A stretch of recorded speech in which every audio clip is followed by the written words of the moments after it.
السياسي إسماعيل هربوبا oo ka tirsan saraakiisha sarsare ee xisbiga mucaaradka ee wadani ayaa sheegay in loo baahan yahay in xukuumaddu ay dib u furto wadahadaladii ay kula jirtay dawladda Soomaaliya waxaana uu ka hadlay Ismaaciil hadal ka soo yeeray ra'iisul wasaare ku-xigeenka Soomaaliya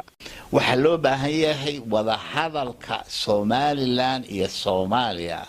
muuqaalkiisu horta inuu noqdo muuqaal runtii ay leeyihiin Somaliland iyo Soomaaliya ay leeyihiin ma aha mid dawlado kale ama dad kale ay hadilmiye iyagu wax dabada ka riixayaan sidaas aawadeed in hadilmiye foolka fool ay soo arkaa waa aniga waxay la tahay inay hadilmiye haboon tahay hadilmiye kolka la is arkayana in hadilmiye as aragaasi uu ka dhaco hadilmiye wadanka labada wadan gudahooda uu ka dhaco horta halkaas taas waxa weeyaan waxa la yiraahdo hadilmiye optics-ka amba hadilmiye sidoo wada hadalku u muuqdo iyo dadweynaha dunida iyo mandaqada sida ay u arkayaan kolkay taas dhacdo horta waxa arin muhiim ah oo hadilmiye wuxuu ahaa maanta geeska Afrika Somaliland Soomaaliya ay u baahan inay wax ka qabtaan ayuu muuqaal soo wada jiita caalamka oo dhan yeelanay ku soo dhacdo arrintaas hadilmiye sidaas tahay mise haddana sida arrintaas loo gaari karaa ma wax sahlan waxay u baahan tahay geesinimo labada dhinac runta hadilmiye iyagoo ku saleynaya arrinta laga wada hadlayo aanay cidina hadilmiye ku gaban hadilmiye muxuu ahaa arrimo hadilmiye iska ah hadilmiye muxuu ahaa shareed iska ah oo hadilmiye runtii ka qaban kara wax ka qaban kara halkaas hadilmiye horta inay wada hadal dhaco oo toos ah oo inuu ka dhaco hadilmiye wadanka amba ha noqdo wadanka Soomaaliya amba Somaliland hadilmiye ayaa hadilmiye muhiim ah Somaliland ay u soo daadagto waaqica oo arrintan hadilmiye ictiraafka ay rabtaa ma aha mid hadilmiye London iyo New York iyo hadilmiye meel kale yaale wuxuu yaalaa soo Hargeysa iyo hadilmiye muxuu ahaa iyo Xamar waxay u yaalo weyn inay ka wada hadlaan dhinaca kale Ismaaciil Hurre ayaa xukuumadda kulmiye ku eedeeyay inay dayacday deegaanada bariga Sanaag waxaana uu ka hadlay safar uu ku yimid madaxweynaha maamul goboleedka Puntland Cabdiweli Cali Gaas deegaanada baran runtii Cabdiweli Gaas maanshuhu yimid horta daweyn ogaana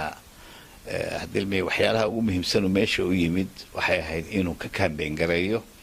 doorasho hadilmiye maxaa uu gelaya kolkaas hadilmiye doorashadiisa horta meesha keentay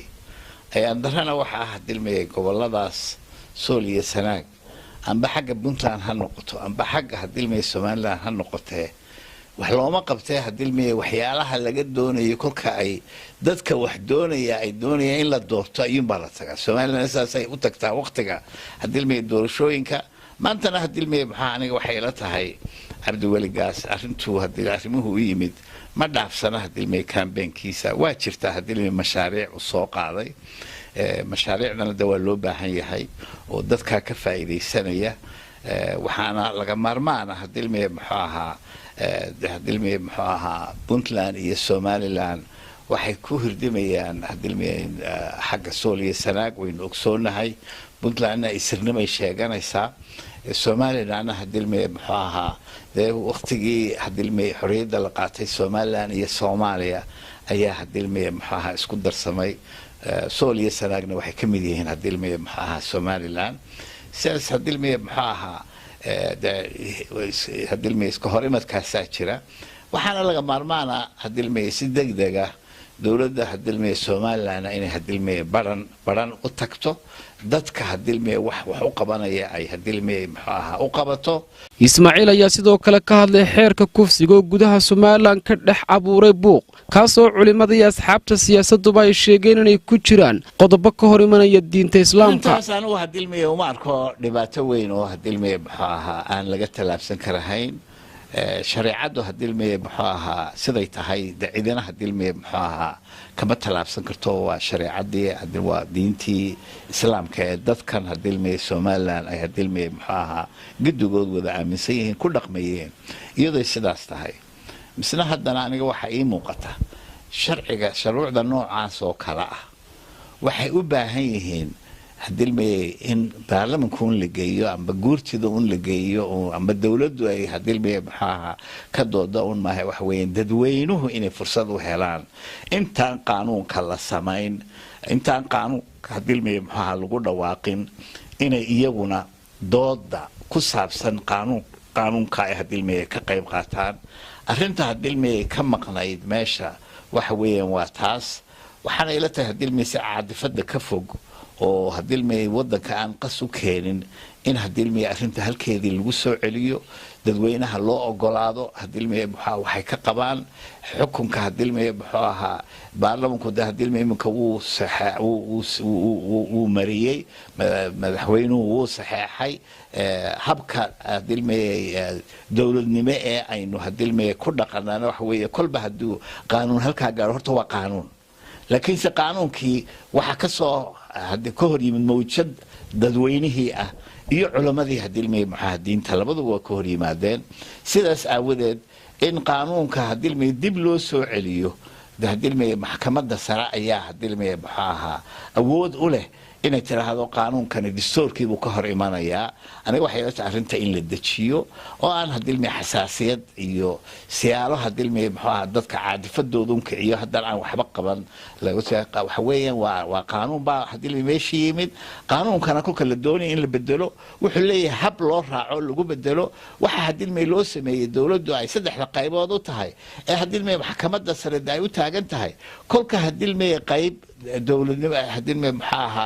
dawladnimadii kamida ay wax ku dhaqaaqdo laakiin se waxaasi aanu hadilmay dastuurkii waafaqsanayn in iyadu soo gasho meeshay dadna saxdo gabagabadii Ismaaciil waxa uu soo jeediyay in xukuumaddu u dhaganugulaato cabashada ay qabaan iyo jabhadaha ay hogaaminayaan korneeladu oo sheegay inay ka goosteen ciidanka Soomaaliland waxaana uu yiri waxay taalaa qaab dhismeedka ciidanka hadilmay nimankan dhalinyarada ee ciidanka ahaa ee cadhooday waxay ka cadhoodeen hadilmay maaha Soomaaliland oo diidan yihiin maaha hadilmay horumarinta hadilmay Soomaaliland waxay leeyihiin hadilmay dhinaca ciidanka ayaa khalkhal ku jira aan nasiinahayn xuquuq aanu hadilmay leenahay aniga waxay la tahay arrinta in halka laga eego la dejiyo aan hadilmay eriyada iyo hadilmay dagaal hadilmay aan la bilaaban cidna dan uma aha sanaagna dan uma aha Soomaaliland dan uma aha hadilmay kulka waxa loo baahan yahay arrinta halkay dhibaatadu taala in hadilmay la eego dhibaatada wixii laga qaban karaya la eego قد سياسة هديل مي محاها لو في صدرنا هديل مي محاها سياسيينتا هديل مي هذا حد بقى أرمها وحبال لقبت يدون كنا كهولقلا هديل مي محاها نما كان دليل ذا عروض دسيدة هديل مي عرضنا لوجا بين لها ودن كان هديل مي خلخل هديل مي كيما دلوجا هديل مي بدبادين لها taasna hadilmay waxaan hubaa in cid walba diyaar u tahay siyaasiyiintu in diyaar u yihiin hadilmay waliba siyaasiyiinta ay ka soo jeedaan hadilmay nimanka cadhooday iyo degmooyinka deegaanada hadilmay ay degan yihiin kolkaas arrinta aniga waxay ila tahay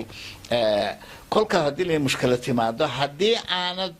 u dhaadhicin dhibaatadu halkay ka socoto waxa laga yaabaa in hadilmay garan weydo sad xalbaba u keento oo wixii kolka jiray ay noqoto wax aad iyo aad uga ballaaran go'do meel laga soo qabto la waayo aniga waxay ila tahay wali waxaynu joognaa marxalad arrinta wax laga qaban karo waana hadilmay ahamiyad kulkii laga hadlayay arrinta hadilmay ceelaf weyn waxa haydeen arrintaasna hadilmay lagu daro maxamed aadan ismaaciil maxamed jiglan shabakada caalamiga ee Harwanaag News Hargeysa